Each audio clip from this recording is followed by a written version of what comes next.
Чтобы поднять свое настроение. Уку көне башланыр алдыннан кәйфне күтәрү, күбрәк энергия булсын, кәйф күтәрелсен өчен чыктык.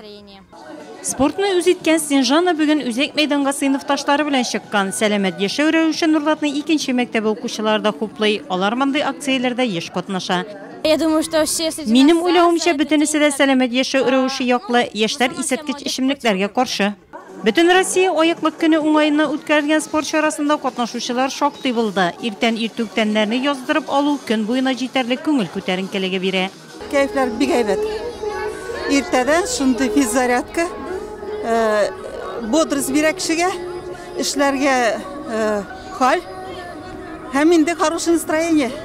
Сәламәт яшәү рәвешен пропагандалау максатында районда мондый чаралар еш үткәрелә. Спорт яшькә карамый, ул һәр яшьтәгеләрне дә берләштерә, чөнки максат бер.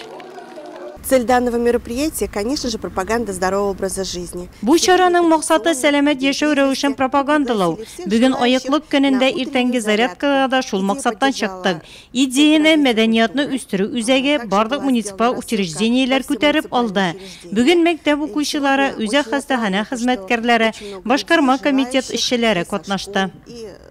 Работники ЦРБ. Мы за здоровый образ жизни!